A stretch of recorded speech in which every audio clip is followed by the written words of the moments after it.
Hello दोस्तों, मैं निरंजन सिंह आज आपको अपने यूट्यूब चैनल के माध्यम से बहुत ही इंटरेस्टिंग, बहुत ही रोचक, बहुत बेनिफिट वाली वीडियो लेकर आया हूँ, जो सभी हमारे associate travel partners, agents, customers सभी के लिए बहुत ही उपयोगी साबित होगी।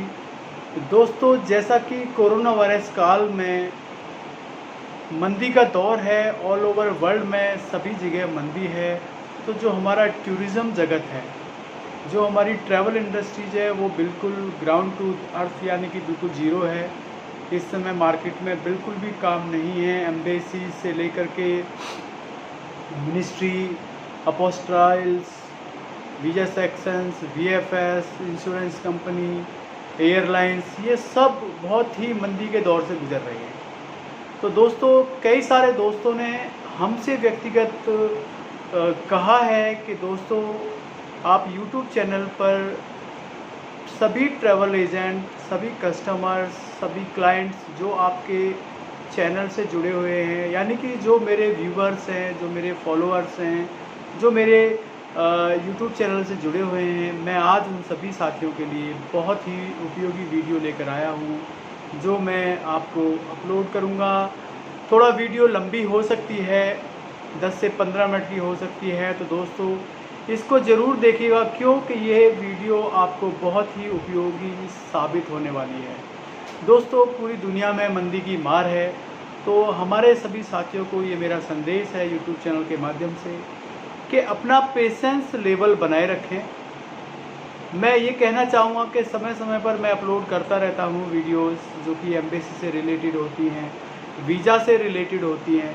तो मैं अपना जो भी व्यूज़ होता है, जो एम्बेसी से मुझे नोटिफिकेशंस आते हैं, मैं उसको अपने यूट्यूब चैनल के माध्यम से सभी एसोसिएट ट्रैवल पार्टनर्स, सभी कस्टमर्स, जो मेरे व्यूवर्स, फॉलोअर्स जो हैं, मैं उनको अपलोड करता रहता हूँ। तो मैं उन सभी दोस्तों को ये कहना चाहूँगा कि वीडियो थोड़ा 10 से 15 मिनट की हो सकती है, आप इसको एंड तक देखिएगा, लाइक करिएगा, समझिएगा। तो दोस्तों, जैसा कि मेरे बहुत सारे साथियों ने मुझसे कहा है, तो मैं आज आपको बहुत ही स्पष्ट बता दूं कि कुछ एम्बेसीज खुल गई हैं, जैसे कि इटली, डेनमार्क, पुर्तगाल, और तुम्हारा साउथ कोरिया, और तुम्हारा यूके, कनाडा भी प्रोसेसिंग ले रहा है, ऑस्ट्रेलिया का ऑनलाइन प्रोसेसिंग चल रहा है, अब यूएई एम्बेसी भी खुल गई है। तो साथ साथ बहुत सारे सेक्टर्स ऐसे हैं जो धीरे धीरे खुलते जा रहे हैं। तो दोस्तों, जैसा कि मैं आपको अपने यूट्यूब चैनल के माध्यम से बताना चाहता हूँ सभी ट्रैवल एजेंट्स को कि अभी मार्केट में अब्रॉड एजुकेशन और एम्प्लॉयमेंट वीज़ा, जो लॉन्ग टर्म वीज़ा हैं, एम्बेसी केवल उन्हीं फाइलों को प्रोसेस कर रही है। शॉर्ट टर्म वीज़ा अभी एक्सेप्टेबल नहीं है। कोई कहे कि मुझे शॉर्ट टर्म वीज़ा चाहिए, थाईलैंड का चाहिए, सिंगापुर का चाहिए, अभी ये फैसिलिटीज़ अवेलेबल नहीं है। और लॉन्ग टर्म वीज़ा में स्टडी अब्रॉड और एम्प्लॉयमेंट वीज़ा की फ़ाइलों को सबमिशन के लिए लिया जा रहा है।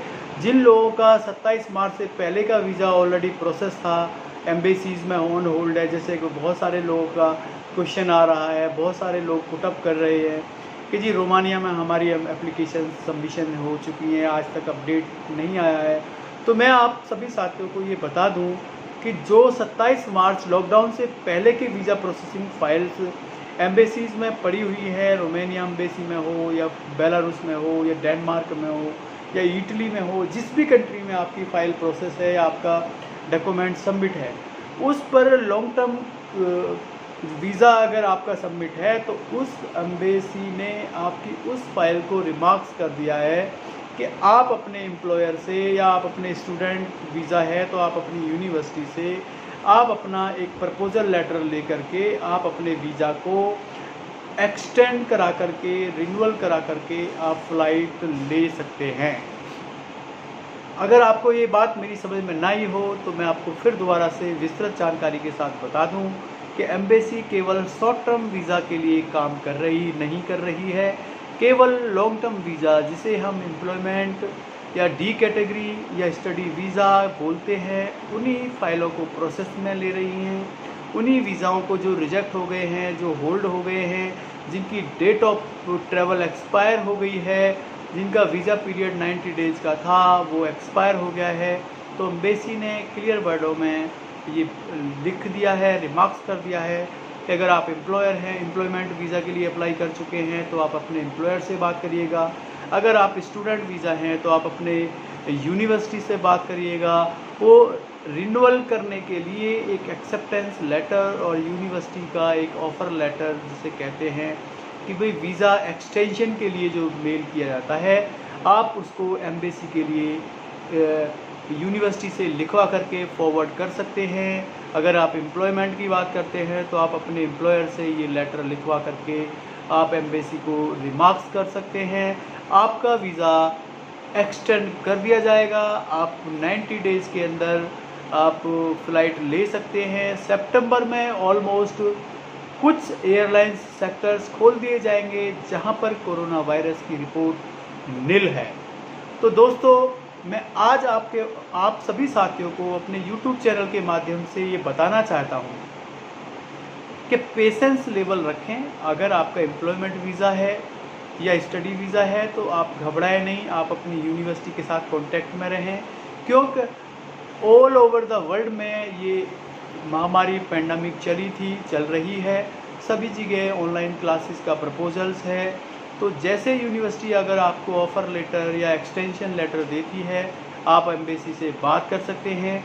आपका पासपोर्ट अगर एम्बेसी में जमा है तो आप एक्सटेंशन लेटर के साथ फ्रेश डॉक्यूमेंट लगा करके आप अपना वीज़ा रीइशू करा सकते हैं।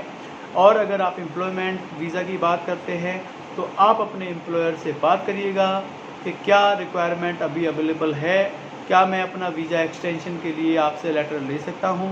अगर वहाँ का रिक्रूटर एजेंट या रिक्रूटर कंसल्टेंसी या एम्प्लॉयर आपको एक्सेप्ट करता है तो उसको ये लेटर आपको एम्बेसी को रिमार्क्स करना पड़ेगा और एम्बेसी आपके वीज़ा को एक्सटेंशन करके पीरियड ऑफ टाइम पीरियड में बदल करके आपका वीज़ा एक्सटेंड कर देगी। तो ये तो था हमारा वो विषय जो हमारे साथियों ने हमसे पूछा कि भाई हमारा पासपोर्ट एम्बेसी में जमा है, आज तक कोई अपडेट नहीं आया है। तो हमने उन सभी साथियों को ये अपडेट अपने चैनल के माध्यम से दिया है। अब हम आते हैं वो व्यक्तिगत चर्चा जिससे हमारे एजेंट्स को बेनिफिट होगा, हमारे क्लाइंट्स को बेनिफिट होगा, क्योंकि ये मैं बताना चाहता हूँ कि 2020 बहुत ही बुरा दौर है, बहुत ही बुरा समय है। सभी साथियों को, सभी कस्टमर्स को मैं ये अपील करता हूँ कि शांति बनाए रखें, धैर्य बनाए रखें, क्योंकि जब समय बुरा होता है तो उस समय शांति बनाने की बहुत ही ज़रूरत होती है। दोस्तों, अभी ट्रैवल करने में शॉर्ट टर्म का कोई फ़ायदा नहीं है, क्योंकि अगर शॉर्ट टर्म ट्रैवल कोई व्यक्ति करता है टूरिस्ट वीज़ा के लिए तो कोविड-19 का टेस्ट कंपलसरी कर दिया है। आपको कोविड-19 का टेस्ट लेकर के फ़ाइल सबमिट करनी होगी। वीज़ा आपका 5 to 7 डेज़ या 10 डेज़ से ज़्यादा लगेगा नहीं किसी भी कंट्री के लिए। उसके बाद अगर आप किसी कंट्री में ट्रैवल करते हैं तो वो आपसे कोविड-19 क्वारंटाइन का लिए भी बोलेंगे, क्योंकि आप जिस एयरपोर्ट पर उतरेंगे वहाँ आपको 14 डेज़ के लिए क्वारंटाइन रहना पड़ेगा। ये एक बहुत ही क्रिटिकल समस्या है जो कि बहुत एक्सपेंसिव है। तो मैं नहीं चाहता कि कोई साथी या कोई भी एजेंट या कोई भी कस्टमर्स मतलब इस चीज़ को सफ़र करे। तो मैं आपको स्पष्ट बता दूं कि आप लॉन्ग टर्म और शॉर्ट टर्म, लॉन्ग टर्म और एम्प्लॉयमेंट के लिए ही अप्लाई करें, स्टडी वीज़ा के लिए और एम्प्लॉयमेंट वीज़ा के लिए वो बेटर है। टूरिस्ट वीज़ा अभी ट्रैवल करने के लिए अति उपयोगी नहीं है। सेकंड थिंग, एक ऑप्शन ये भी है कि जो बच्चे स्टडी या जो एप्लीकेंट स्टडी वीज़ा करना चाहते हैं तो अक्टूबर इंटेक है, नवंबर इंटेक है कई कंट्रियों में, तो आप अपनी फ़ाइल्स एप्लीकेशंस हमें भी दे सकते हैं स्टडी वीज़ा के लिए। स्टडी वीज़ा में हमारे पास बैचलर प्रोग्राम है जिसके लिए हमें 10th और 12th का सर्टिफिकेट चाहिए होता है, पीसीसी चाहिए होता है, बर्थ सर्टिफिकेट चाहिए होता है। तो ये सर्टिफिकेट आप बैचलर प्रोग्राम्स के लिए ले सकते हैं। उसके बाद मास्टर प्रोग्राम में आपके पास बैचलर की डिग्री कंपलसरी है, तो वो भी देना ज़रूरी होता है। हमारा जो प्रोफाइल है, जो हम काम करते हैं, कई सारी यूनिवर्सिटियों के साथ टाइप है, माल्टा में हैं, इटली में हैं, फ्रांस में हैं। तो हमारे कई सारे ऐसे यूनिवर्सिटीज़ पैकेज हैं जो हम सभी अपने विद्यार्थियों को देते हैं। तो आप हमारे साथ जुड़ सकते हैं। और दूसरा विषय मैं रखूँगा, मैंने वीज़ा का चैप्टर एक साथ रखा, अब मैं दूसरा विषय रखूँगा कि किसी भी स्टूडेंट्स को या किसी भी एम्प्लॉयमेंट व्यक्ति को या जो व्यक्ति बाहर जाना चाहता है उसको अपने डॉक्यूमेंट्स लीगलाइज कराने हैं। जैसे पासपोर्ट की कॉपी हो गई, बर्थ सर्टिफिकेट हो गया, पुलिस क्लियरेंस सर्टिफिकेट हो गया, आपका एजुकेशनल सर्टिफिकेट्स हो गए, आपके कई सारे ऐसे डॉक्यूमेंट्स होते हैं जो मिनिस्ट्री लीगलाइज करती है। बाहर जाने के लिए आपको अति उत्तम होते हैं, उनके बगैर आपको ये चीज़ें प्राप्त नहीं होती या वीज़ा नहीं लगता है। तो आप जो भी साथी हैं अपोस्टाइल्स अटेस्टेशन के लिए, चैम्बर ऑफ कॉमर्स के लिए, ट्रांसलेशन फॉरेन लैंग्वेज, जैसे किसी को फ्रांस जाना है तो आपको अपने हिंदी डॉक्यूमेंट जो होते हैं या इंग्लिश डॉक्यूमेंट्स जो होते हैं, जो इंडियन लैंग्वेज होती है, आप उसको फ्रेंच लैंग्वेज में ट्रांसलेट करके देते हैं तो आपका मार्क्स परसेंटेज, आपकी स्टडी समझ में आती है बाहर के लोगों को। तो फ्रेंच लैंग्वेज में हमसे ट्रांसलेट करा सकते हैं, इटालियन में ट्रांसलेट करा सकते हैं, जर्मनी में ट्रांसलेट करा सकते हैं, पुर्तगीज़ में ट्रांसलेट करा सकते हैं, रशियन में ट्रांसलेट करा सकते हैं, यूक्रेनियन करा सकते हैं, जैपनीज़ करा सकते हैं, डच लैंग्वेज भी है। तो हम ट्रांसलेशन का चार्ज लेते हैं। अगर किसी भी साथी को, किसी भी एसोसिएट ट्रैवल एजेंट को, ट्रैवल पार्टनर्स को, क्लाइंट्स को ये सब चीज़ें अगर ज़रूरत है तो आप हमारी कंपनी के साथ ट्रांसलेशन के लिए, वीज़ा प्रोसेसिंग के लिए, फाइलिंग के लिए, कोई भी वीज़ा से रिलेटेड असिस्टेंसी के लिए, आप एम्बेसी से रिलेटेड कोई क्वेरीज़ लेनी है तो डिस्क्रिप्शन में हमारा मोबाइल नंबर वहाँ पर दिया गया है। आप हमें 24/7 कॉल कर सकते हैं। आप हमसे पूछ सकते हैं कि भाई इसकी क्या रिक्वायरमेंट्स है, क्या सर्विस है, मैं आपको ये फैसिलिटी प्रोवाइड कर सकता हूँ। आपको कहीं जाने की ज़रूरत नहीं है, आप हमसे कॉन्टेक्ट करिएगा, हम आपको ये फैसिलिटी ट्रैवल से रिलेटेड, स्टडी अब्रॉड से रिलेटेड और एम्प्लॉयमेंट से रिलेटेड सारी जानकारी हम आपको प्रोवाइड करते हैं। और कंसल्टेंसी में आप हमसे कोई भी फ्री कंसल्टेंसी ले सकते हैं ऑन फ़ोन, कोई दिक्कत नहीं है। अगर आप हमारे ऑफिस आना चाहते हैं तो इसकी एक कंडीशंस है कि मास्क और सैनिटाइज़र के साथ आप हमारे ऑफिस में एंट्री कर सकते हैं। विदाउट मास्क, विदाउट सैनिटाइज़र आप हमारे ऑफिस में नहीं आ सकते हैं। हालांकि सैनिटाइजेशन की फैसिलिटी हमारे बिल्डिंग में, हमारे ऑफिस में है, लेकिन फिर भी ये मास्क कंपलसरी है। तो विदाउट मास्क ना तो किसी से विज़िट करें, हैंडशेक करने की कोई आवश्यकता नहीं है। तो दोस्तों, आज मैं अपने यूट्यूब चैनल के माध्यम से यही आपको बताना चाहता हूँ। थोड़ा सा लॉन्ग वीडियो है, आप हमारे वीडियो को एंड तक देखिएगा, सब्सक्राइब करिएगा, कभी किसी गलत फ्रॉड एजेंट के साथ टाई अप ना करें। ऑन रोड या चलते फिरते किसी एजेंट को पासपोर्ट या एजुकेशनल डॉक्यूमेंट्स ना दें। जो सीटिंग है कृपया करके उनसे ही संपर्क करें। अच्छे एजेंटों के साथ चुनें, उनके करंट अकाउंट में पेमेंट करें। जिनको आप जानते हैं उनके साथ टाई अप रखें, नए एजेंट के साथ ना मिलें, क्योंकि आने वाला समय और भी प्रभावशाली और बहुत ही गलत होगा। तो उसमें आप फंस सकते हैं, आपका अमाउंट फंस सकता है, पेमेंटें फंस सकती हैं, आप खुद फंस सकते हैं। तो मैं आज अपने YouTube चैनल के माध्यम से अपने सभी क्लाइंट्स, सभी दोस्तों को अवेयर करना चाहता हूँ कि आप सीटिंग एजेंट्स जिसको आप जानते हैं, जिसका लंबे समय से ऑफिस हो, या आप उसी व्यक्ति के साथ डील करें जिसको आप बाय फेस आप मिल चुके हों।